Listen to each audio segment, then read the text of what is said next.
Welcome everybody to an edition of WCW 2004 here in TEW 2020, and it's time for the go-home show for Mayhem, as we start out with your friends and mine, the WCW World Champion Shane Helms, and looks like his new buddy, Jerry Lynn, coming out to a hail of boos from the crowd here in beautiful Dallas, Texas, in front of 17,000 people at the American Airlines Arena Center, and basically Helms says, well, you thought I didn't have a plan, but Mr. Jerry Lynn is a friend of mine. I've respected him for a long time, and more importantly, he is not a member of the Helms Legacy, but merely a friend and a associate. But now he's here to explain why he is here in WCW. And Lynn basically cuts a quick, simple promo, because again, this is Jerry Lynn, not exactly a promo guy, saying, for years, every time I'm in that talking to any wrestling fan, RVD's name comes up, and everybody tells me about all the great matches they have. And they always like to mention that RVD always seemed to win them. And he always seemed to be a little bit better than you. And look, now he's getting a world title match in Philadelphia. Well, you were out there on the independents. Well, Shane Helms here called me up. He offered me a chance to get a little revenge on RVD. I'm here, RVD, to remind you, I was always better than you. I just didn't have Paul's ear. And I'll take my capacity. I'm here once again to prove Miss wrong. And at Mayhem will be the death of two myths.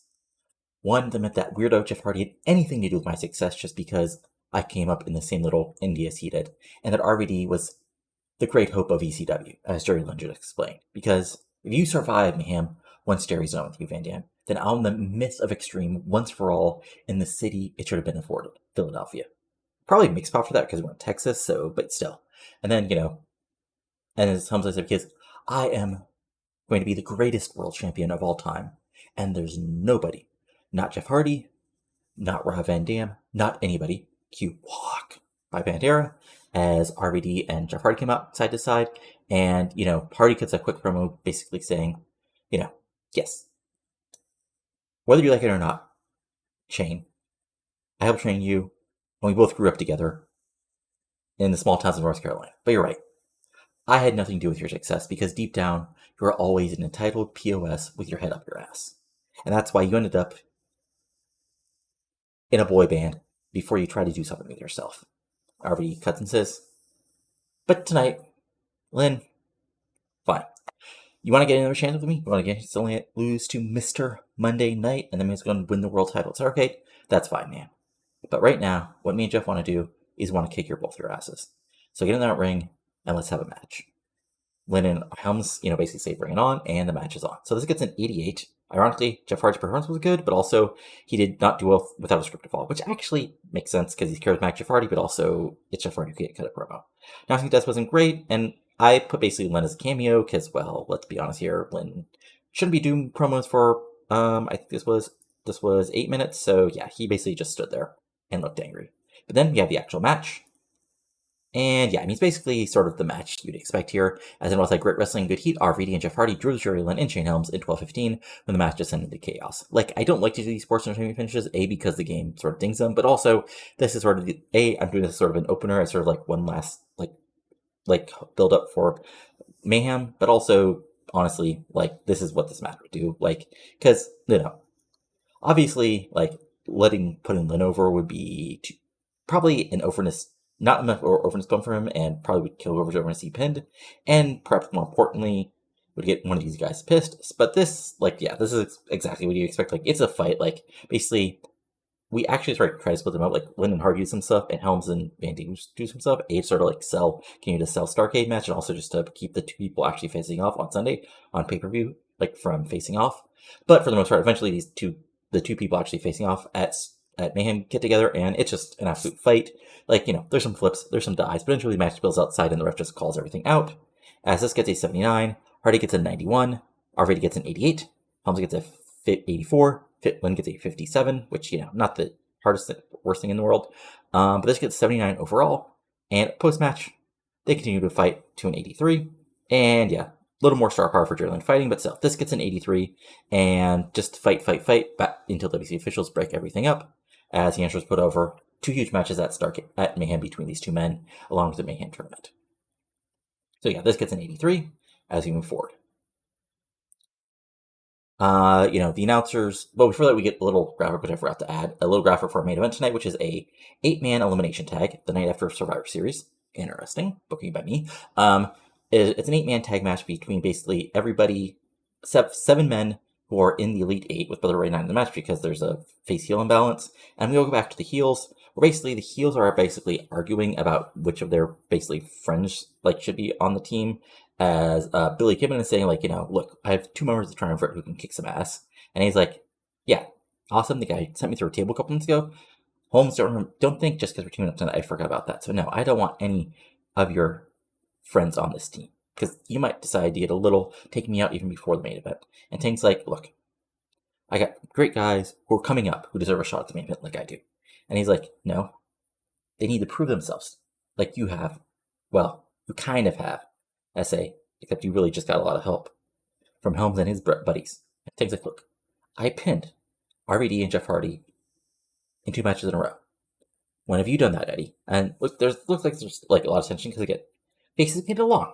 Heels are assholes who backstab each other. When Jonathan Dora comes in with Romeo and sort of swinger behind him, he says, look, I'm here to offer my services. I'm here to make a deal. I'm here to make an offer you can't refuse. Because I'm a made man and leader of the Roman Empire. I'm the U.S. champion, something that, respectively, nobody else in your group has. Something you're above, Eddie, and something, Tank, you have not done yet, and none of your little new friends have got. So, that Paisan in London took my title. I beat Ray Jr. in the middle of the ring as I was rising up, and, well, you guys have to take care of that punk AJ, and, right. Eddie fires back, yeah, look. Wright put some dumb ideas in Java, said I can take him out, but if you want to get your chance at Ray, I'm done with him, and we can work out young Punk AJ together. Basically, there's some little heel talk, but eventually everybody agrees, and it's Jonathan Toro in the main event tonight with the other 3 heels. So this gets to 73 as we move forward. So sort of probably not quite good enough, but I rated Tank and Toro. I think, I rated Tank and Toro equally, so but still not terrible. And then you have a interesting match, as in a pure high spots match. Elix Skipper defeats Tony Kozina in a non-title match in 5:53 by pinfall with the overdrive. This gets a 65 because they have good chemistry, great chemistry actually, as Elix Skipper gets a 61. Tony Kozina gets a 55, overall 65, and this is just high spot. Skipper hits a few in a row and gets the pinfall victory, and he takes the title and is talking, saying, right there, showed everybody why I'm the best cruiserweight in the business today, and there's nobody in the back who I have not faced, who I cannot beat again. So just accept this is my division now. Close it down and let me keep it started forever because it's prime time now. All of a sudden, some interesting music hits, and out comes Taka Michioku making his return to WCW for the first time in a while. And unfortunately, his Bluetooth version got a port, but it's still large boosted microphone. He basically points at Taka, and looks like we have a match for maybe. Well, there's no match announced because honestly, not 100% sure it can actually fit on the pay-per-view. So that'll be a little bit of, we're making a vague notion it might be on the pay-per-view, but also might be on Nitro next Monday. Who knows? Anyway, this gets only 43 because A, it was short, and also Taka is not super over, but he's part of my rebuilding of the Cruiserweight division that's going on, in part because Cruiserweight will be a big part of Nitro starting in the next year after the split, but also just because I want some new people, not some new people, but some different people in the division. Anyway, this gets a 43, not the end of the world, but still building stuff up. And then we go backstage, as we get a graphic at the corner saying earlier tonight, as we basically say, we see Palumbo roaring, basically pushing past backstage people, opening a locker room, and we see that Stacy's in there.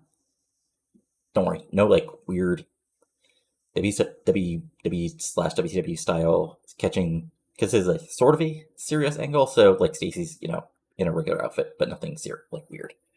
But Raven Rain is beside Palumbo, and he says, look, as Stacy is just confused really, and he says, look, I'm only going to tell you this one time. I'm only not letting my old lady get a piece of you, because you didn't screw me over. But I know you and O'Hare are still in contract, so I tell him not to be a bitch and face me man to man instead of attacking me like he did last week. And Stacey just sort of sighs and says, Chuck, what the hell is wrong with you? I was on the road for you a few years, and you were never this way. You were this conceited, self-absorbed dickhead. Hell, if you would have talked to me, I would have even agreed Sean would be a little too focused on his own thing, but instead, you drove off, and then that skank, Pop, got some dumb ideas in your head. And then we see Raven like sort of breaking away from Chuck and like pushing her up into the locker room, where like Chuck sort of like grabs her on the shoulder and pushes her back, and then he like looks at Raven like sort of like putting his hand up and says, "Stacy, that was my one courtesy. That's the only one. Get this message to Sean. Next time, get that message to Sean. To face me man to man. But next time, I won't be able to keep my woman on a leash because she's a little jealous." And they walk away as we just like focus on Stacy ending. As the answer's put over, looks like this feud between like Palumbo's really upset about O'Hare, like basically screwing him out of the tournament. This gets to 79 because I mean honestly, Stacy's not super over and she's not great entertainment skills, but she's solid. And again, building up the feud between Chuck and Sean, as of course Stacy was Palumbo's longtime manager. As we move forward, as we go backstage, where Joanie's in the ring waiting for her opponent, and first Angel Fox's music comes out. As the announcers, like, crowd still pops because, like, you know, Angel Fox is a heel, but she's the former WCW Women's World Champion. But then Gail Kim's music hits, and she also comes out, and the two women, like, look like they're going to fight, but then they both get into the ring, and the match is on. As this gets to 73, as Joanie's wrestle every match continues, as then we continue, as in a decent match, Joanie Laurer defeated Gail Kim and Angel Fox in 10:09 when Joanie Laurer pinned Angel Fox with a powerbomb. So this is every three-way you imagined. Like, first, despite there being face and heel, Gail and Angel will actually work together on Joanie, but eventually Angel Fox is the heel, so she tries to get to the advantage. Now allows Joanie to go after Gail and then go after her. Eventually, like, Angel Fox then, like, tries to go after Gail Kim, but then Joanie, like, just gets tired of and throws hers around. Gail Kim gets a little bit of big fire, actually, like, hits a few big moves on both women. But in the end, she gets tossed to the outside. Angel, like, actually tries to hit a sneaky sunset flip on Laurer, but basically Laurer just picks her up, kick, wham, powerbomb. Gail comes on the outside, nowhere to go. 1, 2, 3. Another clean pinfall victory for the WCW Women's World Champion. As this gets to 75, Joanie gets in 95. Jesus. Gail Kim gets in a 62, and Angel Fox gets a 58. And so post-match, as Joanie Laurer is like basically recovering, like, you know, Angel, like, Fox, like, rolls to the outside to avoid getting powerbombed again. Down there, Gail Kim goes up to the top, hits Eat Defeat, and looks like she's going to, like, go after Laurer, but as she basically goes up top again, but this time Lawler's ready for her, and catches her and hits a, like, reverse of that little, like, what is it called? God, not Scoop Power Slam, the original move where he gets so many power slams and tosses them back. I'm totally blanking on the move name as I say it. But anyway, she does that move. Like, she's going to hit a powerbomb when Trisha Sky comes in, makes a save, and, like, big pop for that as Joanie, like, basically, like, you know, gets out of the ring before Trisha's even down there. And there's a stare down as the announcers, like, really puts over, you know, once Trisha Sky gets done with Lizzie Dumas, hopefully at the pay-per-view, that she could be Joanie's first, like, next big time opponent. And then Joanie, like, Trisha goes to, like, pick Gail Kim up, but Kim basically pushes away. And there's a little stare down with those two as well, as the announcers put that over, as this gets a 68. And I forgot to rate these guys on anything but fuck. Oops. I must have rated these guys all in charisma. Yeah, I forgot to rate them on some entertainment. Oh well, 68, still decent, not the end of the world.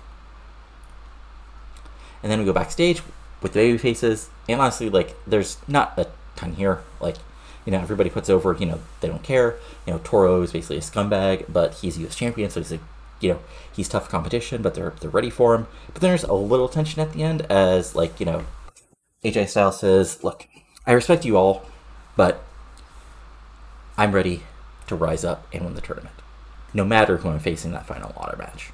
And Ray, you're a legend, but I beat you once, and I believe I can beat you again. And Ray's like, well, kid, we'll just have to see about that. But tonight, let's kick some ass.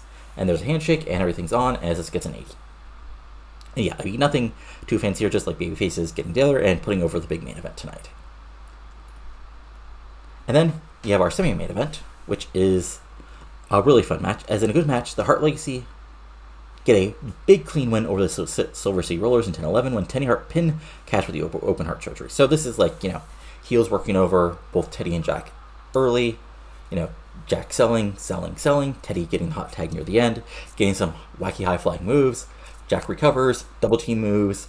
Reno gets like face sent to the outside by the guardrail, so he can't make the heel save. And Teddy and Jack hit the open heart surgery, which I still need to double check and look up. And then boom, wham, Heart Legacy gets a huge pinfall victory with a 79. As this gets Jack Evans gets an 84, Taylor gets 69, Cash gets an 82, Reno gets 77, thanks to their excellent chemistry. And post match is the interesting part, as basically the Heart Legacy immediately take the mic and says, "That right there proved that we deserve the next title shot."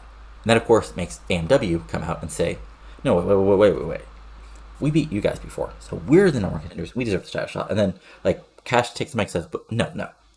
We beat you, so we deserve the title shot." Eventually, all three basically, say, no, argument, basically, they all beat each other. And, Heart, Sorcerers are, basically yelling at AMW, "We beat you." So, and AMW, well, you lost to those punks. RLC says, "Punks, you had to use a beer bottle to hit us." And then, darkness. Messias and Morningstar come out to the ringside area and says, "The message has been told to us. We will destroy you all. Come one, come all, at Mayhem, it will be your end." So, at Mayhem, it's going to be a 4-way tag team title match between Messias and Morningstar, Heart Legacy, Silver City Rollers, and AMW in a 4-way tag. So this gets an 83. And yeah, just a quick thing as, again, timing. Seymour Morningstar should be getting more time, but, the tournament, but also fun times. As we continue to our main event for the evening. Oh wait, first, we have a Keenan promo, which gets an 87 because he's awesome. I see he basically says, "Kidman, you're a great wrestler. Nobody's going to deny that. But last night, in the tournament, you got lucky. But man, once you're in the tournament, your ass is still mine. And fine, you want to throw your buddies at me again? I'll kick their ass again, and they'll be hit with a cane cutter. And Kidman, you better be ready to be reminded that nobody's better than Canyon. And in a few weeks, I'll have to prove that over and over again if I hit you." Boom. And he walks away. He looks like he's going to hit a cane cutter on Borush, playfully, and then pushes Borush away, and then walks away. As it's an 87, and then it's time for our main event, which I'm either thinking is either going an 85 or it's going to get a 75. Okay, 82. Not great, but not terrible either. So yeah, in a good match, basically the babyfaces defeat the heels in 2024. Do not care about these eliminations because they don't actually are what I'm actually thinking about. So what happened here is basically start of the match. It's 4-4. Early on, Eddie basically gets London cornered as the other 6 people are basically brawling early, and he basically it begins with a clusterfuck, and Eddie is able to take advantage, be the legal man in the ring, hit the Blue Thunder Bomb, Brainbuster, Frog Splash, 1, 2, 3. As now the heels have the advantage, and then but what happens next is Tank Tolan gets in the match, and basically babyfaces take turns kicking his ass, and eventually after I imagine him getting hit with a 619 into sort of a moonsault DDT, then London hitting with some sort of high flying move. It looks like Wright is going to hit him with the double arm DDT, finishing things off. He basically rolls out of the ring and walks to the back. Eddie, Toro, and Kidman are yelling at him, but he's "You're my competition, not my friends." As he walks away with Dawn, does a hip swivel, and gets counted out. So fun stuff. Now we're down to a 6-man back and forth match, but eventually, all 6 men have some spots, but then eventually after, I would say, that happens early, probably 5 or 6 minutes in, and then after, say, 10 minutes, Kidman is able to snatch AJ Styles right in the middle of the ring. Boom. Kid Crusher. Hold the tights. 1, 2, 3. Babyfaces are down 3-2. But again, things pick up again, back and forth, and eventually Ray has Toro and nails him with the springboard Hurricanrana and gets the pinfall victory. And then we're down. So it's Ray and Alex Wright. It's now to put over, their former tag team versus Eddie and Toro. Or no, versus Kidman and Eddie. Sorry, got that backwards. But eventually, Eddie and Alex are in the ring, and they just start fighting. And eventually, the match, they both pull to the outside, and they both get counted out. So, and then the last, I would say 2 or 3 minutes is Ray and Kidman firing shots together. But eventually, Kidman goes for the Kid Crusher. Ray gets out of it, hits a few big moves, and this time Keenan goes for a powerbomb, but you can't powerbomb Rey Mysterio Jr. as he hits the Rana, grabs the legs. 1, 2, 3. Big pinfall victory for Rey 6 days before Mayhem. So this gets an 82. Lynn gets a 77. Rey gets a 79. Sal gets an 80. Rey gets a 92. Troy gets a 72. Tony gets a 54. Eddie gets a 90. Billy Kidman gets an 80. Was there anything really wrong with this match? Let's see here. I mean, yeah, basically holding back because I did have it as storytelling just because this is a wacky main event to end the show. And overall, this show gets an 83. Oof, oof, oof. Not our best show. Not our best show there. Yeah, I didn't have like those. Basically, I didn't have like two big like 90 plus promos, unfortunately. But, you know, not the end of the world or anything. As this loads up.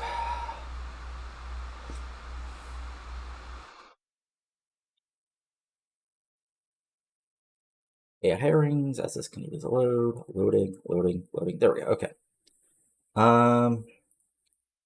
Oof. Regal got injured. That's unfortunate for him. Let's see here.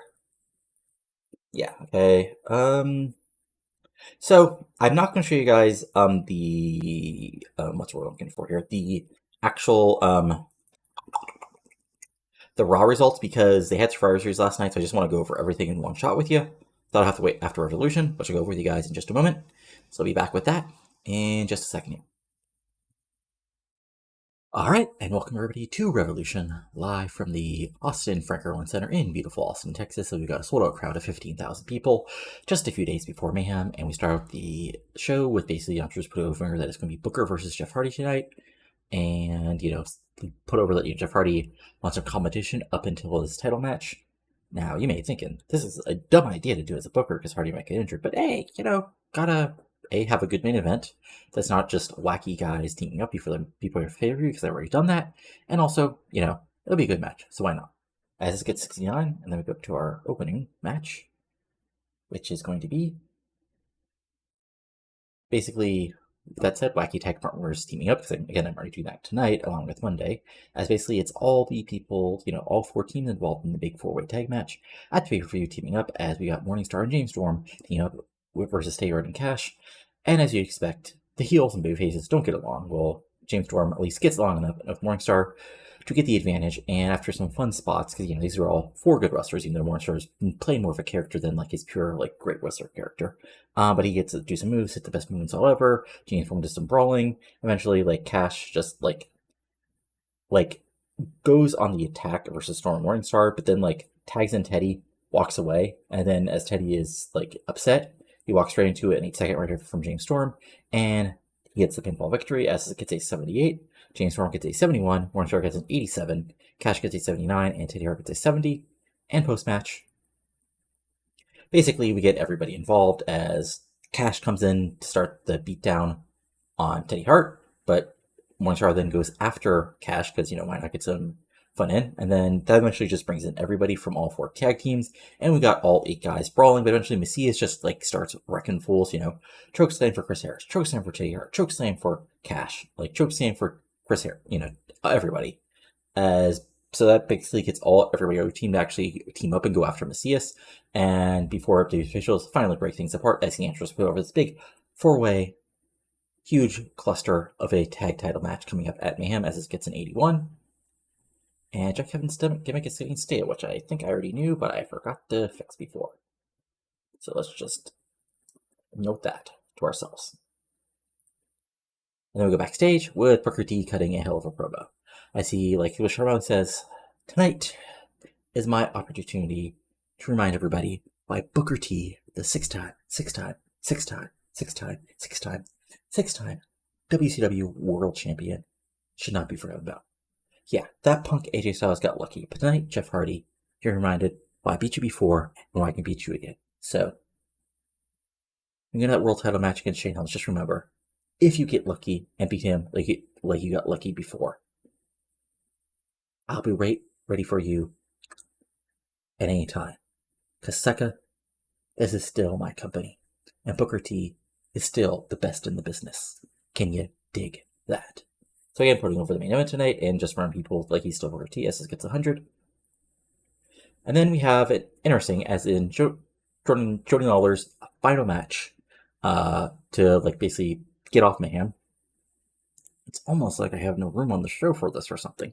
As she teams up with, of all people, Amber O'Neal against Jordan Cole and Natty Neidhart, of course, is two teams involved in a tag team triangle match set for the pay-per-view. But of course, Jordan Cole and Natty actually get along pretty well, but like Joanie Laurer just avoids, like, she is in the ring and she does not tag in Amber O'Neal once. Actually, Amber O'Neal tags herself in, and eventually Joanie just gets tired of her and walks in and just goes nuts on people. Eventually, she pins Natty with a sleeper drop, because why not? As this gets a 70. Joanie gets a 94, Amber O'Neal gets a 51, Natty Hart gets a 37, and Jordan Cole gets a 50. Fun times. This gets a 70 overall, basically carried by Joanie, because, she's still stupidly over. And post-match, Joanie Laurer just takes Amber, kick, wham, powerbomb, and lays her out as Jordan and Natty actually get out of the ring. As this gets 71, as the announcers put over Joanie Laurer's dominating performance here in the WCW Women's Division. We go backstage, where basically we have this little segment, which only goes 4 minutes, so sad that these guys didn't, all struggle. But anyway, this is just, heels complaining, and, Simply Johnny Divine's man, Simply Johnny Divine, could have been fighting for the tag team titles if they realized me and Mark were the future of this business in the tag division. But they didn't realize me and this man, the true main event, could have been kicking ass. But that's fine. We'll prove ourselves later. There's stop nuts. We're going to make an impact, even though we don't have a match at Mayhem, one way or the other. So just be reminded why I'm the chosen one, and these men are my chosen few. So 78, decent little promo, continuing to, remind people of the chosen few, even though they're not involved in the tournament or any big matches for me. And then we have Ray LePen killing Finley in 5 minutes. So actually, Finley gets a little bit of offense, but Ray cheats to win. And again, to continue to put over LePen, he basically cheats, hits his finisher, but then, which I'll need to double check and look up again, and then basically puts his foot on the ropes for leverage to get the pinfall victory. And yeah, just a fun little undercard match before Mayhem to put LePen over, since he won't be on the show, which gets a 37, and LePen celebrates to a 55 overward. So again, not the best stuff, but again, you got to build people up at some point, so you got to accept those less than fantastic matches. Anyway, we also got 100 earlier, so that's okay. Then we have a quick backstage promo with Elix Skipper. He says, "Does it matter when I face Takamichi Ogru? Yeah, he's been a champion before, he's wrestled all over the world, but he's never faced the primetime player. And Taka, you can fly around all you want, meaning with your Michinoku driver for the end. It's going to be the play of the day as I send you into overdrive and remind everybody why I am the WCW Cruiserweight Division." As he walks away, this gets a quick 43. And then we'll come back from basically commercial with Sam in the ring, and he says, "Jerry Lynn, you were never really hardcore. We didn't want you in the company, and we're glad when you walked away. But now you're here complaining and whining again. So, Jerry Lynn, I'm sure RVD will kick your ass, Mayhem, but I'm ready to put some welt on you beforehand." As he's ready to sing more pain, Jerry Lynn comes out and simply nods and goes out to brawl, and the match is on, as is 50-41, because, well, it's Sandman and Jerry Lynn. What can you expect as far as promo stuff? But the match itself gets a 57, which isn't bad, as Jerry Lynn just basically, Sandman gets a little bit of brawling in, but eventually Jerry Lynn takes control, throws Sandman around, and eventually hits him with the Cradle Pile Driver to get the pinfall victory, as this gets a 57, Lynn gets a 58, Sandman gets a 39. Straightforward win for Lynn. And then post-match, though, as he's celebrating, and it looks like he's going to hit another Cradle Pile Driver on Sandman when RVD's music comes out, and he comes out to the ring, and he says, Jerry, man, I thought we were competitors. I thought even if we were be friends, we could at least respect each other. But you had to come out and help that SOB Helms? And dude, the thing you never realized when we were wrestling, you never realized the reason I would be on top is because the fans, dude, they actually cared about me. Yes, they clap at your moves, but they never gave a damn about you, what you did. Meanwhile, they cared about RVD. And that's why, at Mayhem, man, I want to remind you why even if you beat me a few times, they always remember the name of Rob Van Dam. And why I was on the top of Barbed Wire City, why I'm going to be WCW World Champion in a month. And Lynn, nothing personal, but there's nothing you can do about that, brother. And then just stares at him with, with intense eyes as the answer is put over. It's RVD Lynn at Mayhem as this gets an 87. yes, I did not rate Jerry Lynn in that because he's just basically in the ring. It's all about Van Dam really putting himself over. And yes, was that me rationalizing it? Yes, it was. Anyway, we go backstage where Eric Bischoff, wow, this is actually an awesome promo, as Keenan Sharpe enters his office, and Sharpe says, I've been walking the path, but sometimes a man needs help on the path. And that's why I'm here talking to you, and I need an opportunity to rise up in the next level in the path, and I want one final shot at Tajiri. And Bischoff's like, you realize we've got 3 days before the pay-per-view, you lost in the tournament. There's not a lot of space. And Sharpe's like, yes, but those sheep in the crowd, boo, they think I haven't got my accounts. And the reality is, Tajiri has never truly paid for his actions. So Bischoff, give me a match against Tajiri at Mayhem, and I will tear him apart, but I want one more thing. I was like, well, since you deserve so much, what do you want? If I beat him at the pay-per-view, no, whoever wins, I'll even say that. I'll give my first. Whoever wins that gets a shot to reclaim the U.S. Championship. And Bischoff's like, aren't you worried it's going to be against Toro? Sharpe's like, Toro, no, right, Toro's going to be the champion first. So yeah, Toro's a champion. I thought, why would you face him? Aren't you guys all buddies back there? And Sharpe's like, I have only men who walk the path behind me. Toro is of no matter. He's a man lost in his own delusions. And I would put him on the path. And maybe I would put the rest of his motley crew on the path. Not because the crowd will cheer me, but because he deserves it. And I was like, fine. You have Tajiri. If you beat him at Mayhem, you get a win. But Tajiri beats you, he gets his rematch against Toro. And Sharpe finds that's acceptable and walks away. So this gets an 86. And yeah, that's actually a lot better than I expected. This was only 4 minutes. Jesus. Okay. And then we come, ouch. And see, this is interesting. As this went 8 minutes and Helms only got an 84. I did only rate him on microphone, so that was kind of probably unfair to him, but I just wanted to be this is basically we come back from Merkel.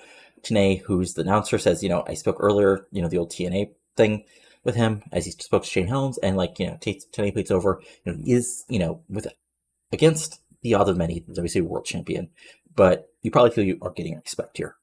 And Helms is like, you're damn right, Tanae. You see, rung by rung in this business, people have thought I didn't deserve it, or I wasn't going to get what I wanted. And when I entered the business, it was a time when people thought you had to be 6'5" and jacked to even get a shot. And Jeff Hardy is not my friend now, but there's a time when I admired him. Admired what he and Matt did. Ooh, mention Matt Hardy. To get in this business. But I knew I would need to do better. And yes, as a member of a boy band, I was caught in the muddle. But I always knew that I had my opportunity. And that's what I did. And Tanae fires back, don't say, you made your own opportunities, and you complained and whined until the top brass got tired of your whining. Helms says, yes, because the crowd, the fans, people on the internet, they want you to be a good little soldier and just accept what you're given and never say anything bad about the men in the back, because after all, they're stopping there from being a monopoly, but I don't care. Hell, if I get a good offer, I'll go up north and I'll prove everybody wrong there. But that's not about right now. What right now is I'm the WCW World Champion. I've super kicked so many legends' teeth down their throat that I've lost count. And after that, I beat every man that was put in front of me to take this title. Nobody gave me a shot against Sean O'Haire. And Tanae says, well, you were going to lose until Triple M got involved. I was like, nobody can know that. Regardless, you can say what you want. You can deny me my rightful place at the top of this business. But in a couple days at Mayhem, your charismatic Enigma, he'll lose. And a month after that, in the Homo Extreme, I'll kill it once for all by pitting RVD in the main event and walking out as the world champion once again and proving I am the future of WCW and I am the future of professional wrestling today. Now it's over, 84, again putting over, the main event at Mayhem and Starrcade. I move forward to an awesome match, just a random 89, because why not? Honestly, again, I originally said this as the main event. I didn't think it would be good enough to be the main event, and obviously I was wrong. Like, I did not need to do Booker and Hardy, but, oh well, shit happens. I mean, this is just a great fucking match. Like, again, like, no real angle, just, like, naturally put over, like, these are two people who don't have any matches at Mayhem, and they want some competition, and WCW Executive Committee made the match, and again, back and forth, Noble does some, like, Noble, like, does some ground and pound, taking Keenan down, trying to get submissions. Keenan fights back, does some suplexes, slams, but eventually, Cannon Cutter, flatliner, right in the middle of the ring, 1, 2, 3, pinfall victory for Canyon over Jamie Noble here on Revolution a few days before Mayhem, as this gets an 89, Cannon gets a 93, and Jamie Noble gets a 76. But of course, post-match, the triumvirate try to get their licks in, but it devolves into a brawl. As they come out, Awesome, Storm, Kidman all come out to do an attack on Canyon, but quickly, like, as Canyon, like, fights with all of them, even though he's getting beat down because it's 3-on-1, Ray and AJ come out for the save, and that's a 3-on-3, but eventually Eddie Guerrero comes out to make it advantage for the heels to go after Ray and AJ before, both of their possible matches in the tournament, and then out comes Brother Ray, who begins brawling with Awesome, like, everybody, before WCW break things out, as the announcers put over the huge Elite 8 matches at the pay-per-view, as this gets a 93, and we move on to our main event. Well, no, first we get a final promo from Trisha Sky, as Boris asks her about Gail Kim being upset with her helping out, and Trisha's like, I understand Gail Kim may be upset that, she wasn't able to beat Joanie and possibly get a women's world title match, but the reality was she was going to get her ass kicked, and I was going to help her out. Hey, look, if she doesn't want any help, that's fine, but I'm focused on Lizzie Dumas and Mayhem, and finally getting her in that ring if we're wrong, and after that, once I'm done with old business, it'll be on to new business, and Joanie, you might be part of that business. And when I'm facing off you, the sky's the limit, as she walks away. This gets an 80, and it's time for our main event, which, what? Oh, I forgot to add a storyline, didn't I? Yes, I totally did. God damn it. Well, shit. Oh well, I mean, this would have been like an 87, 88, but anyway. Back and forth match, Hardy pins Booker T in 15 minutes of Swanton Bomb. I'm kind of upset, but I mean, okay, I can actually make this worth in game. Basically, Jeff Hardy's basically in the third gear because it's a couple days before a main event world title match, and Booker is trying to be safe to not injure the guy getting the world title match a couple days beforehand. So, but they're back and forth, but then Hardy eventually gets the advantage, 83. But again, post match, of course, Shane Helms comes out to do the brawl, and there we go. There's our good finish. And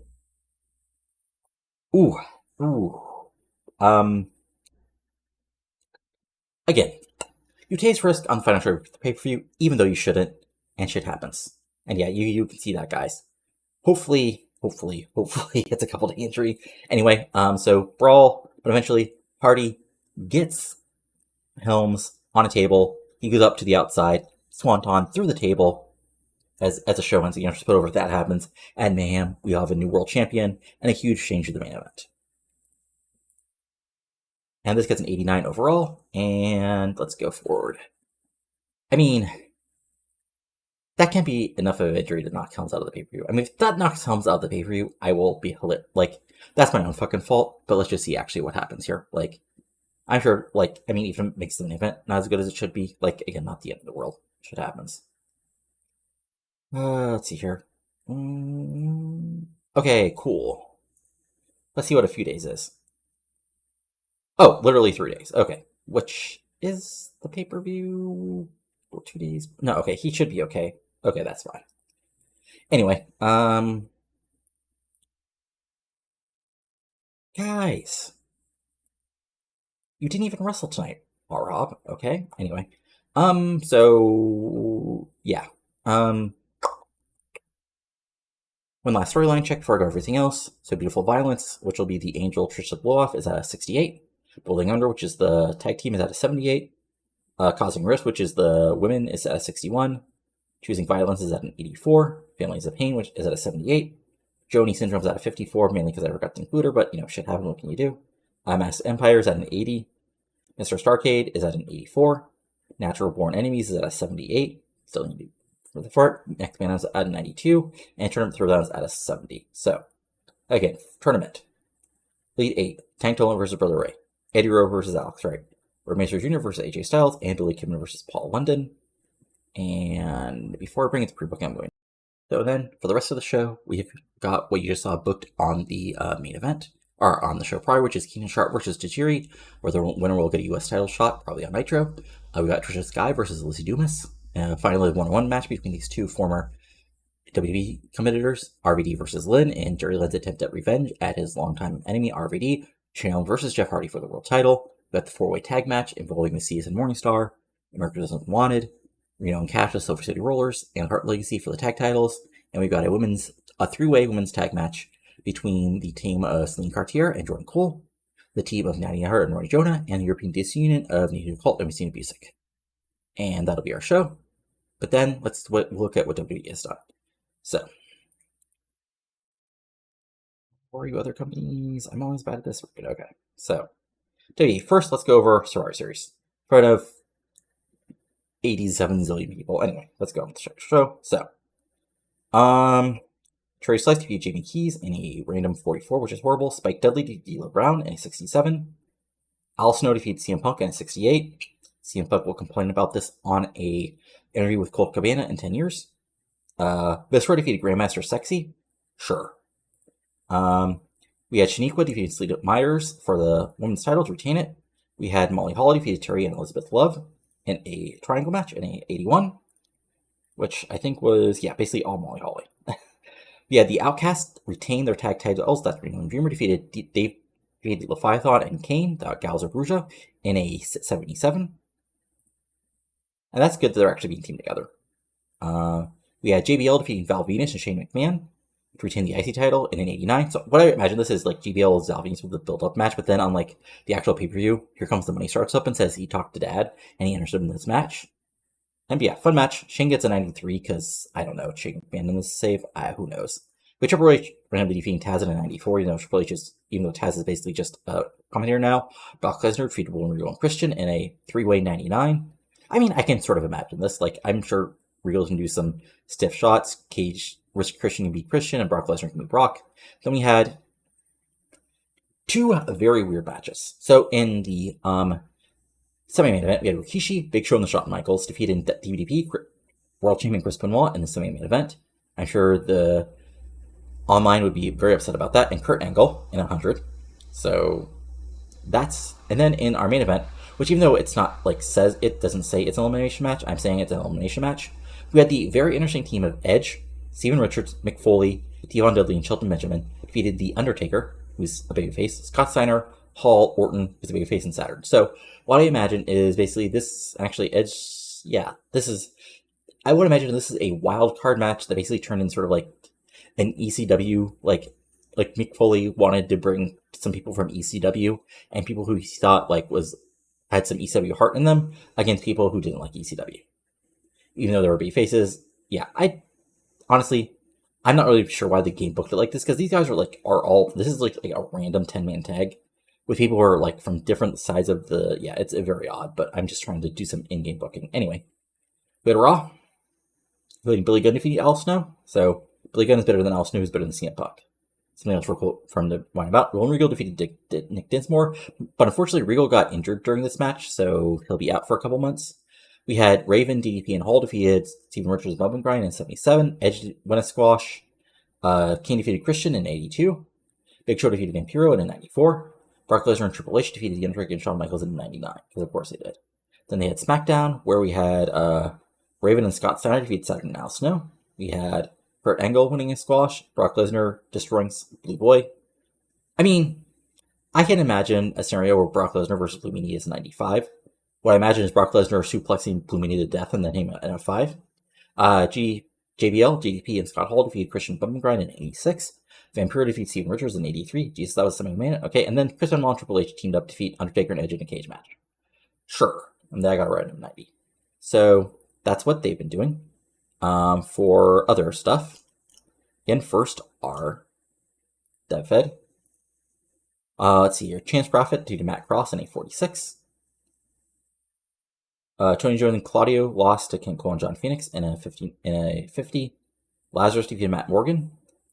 Let's see here. Mark Smiltek defeated Rick Michaels.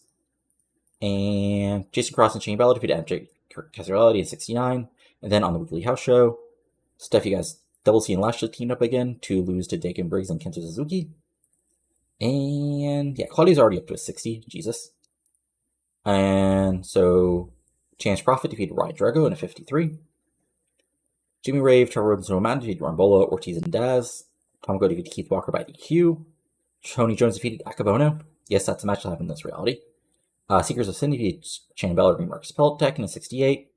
Cassarelli defeated Regent Kai Graves. And yeah, that's about it that cares, because in main events, guys are not signed. And if you're wondering why I didn't sign those guys, like, it's a charisma thing. Like, they have no star quality, no charisma, so they're good workers, but, like, you still need some sort of star quality beyond national TV. Anyway, we had AWP Weekly, which involved Vanessa Harding and the non-gay partners defeat Alice Nader and the Mega Woman in a ladder match. Sure, 54. Lots of promos. Then Ariel defeated Becky Bayless in a 51. Kim Nielsen defeated Mischief in a 56. Lacey defeated Mohawk Osaka in a 60. And Nikki Roxx defeated Beth Phoenix in a 67. Fun stuff. And then to go to the WE, the Feds. HWA Weekly had Jimmy Jacobs and Barry Bradford defeat Dustin Lee and Jorge Estrada in 35. Ricky Shane Page and Andy Douglas defeat Alex Shelley and Skated Ivan in 47. Chuck Clary defeated Excalibur in a ladder match in the 52. Capitelli and Shark Boy defeated Scott Vick and Russ Haas to retain the tag titles. And Matt Striker defeated Rice Steele for like the 90th time. And then to go to OVW, we had for the weekly loop, Kimo and Too Tough Tony defeating The Cell, which is these guys. Bull Buchanan defeated Shaggy Doop in a match that happened. Lots of promos. Interesting, Ryan Shamrock got 60. Rob Cohen defeated Charlie Host Betty Q in a 59. Damaja defeated Isaiah. Chrissy Ricci defeated Miss Natural in a 54. Rick Constantine defeated Steve Bradley. Homicide and Spanky defeated the A Squad, retained the tag titles in 65. And then for the other weekly loop show, we had Chrissy Ricci defeating Chantel Taylor. We had Danny Doran defeating Isaiah. We had Maven and Joey Matthews defeating the A Squad. Ricky Constantine defeated Steve Bradley in a OVW developmental special. And Homicide and Spanky defeat Silent Solution once again. So interesting stuff there. But that's about it for now. Nothing really going on in the rest of the game, as this is the final build for Mayhem. So again, whatever over things. And again, anybody in the, well, not anybody. Well, I mean, anybody at the moment has a chance to win the tournament with prediction tournament, which is going to be interesting. And of course, that'll, you'll see the results of that. And I'll email the third place people after that.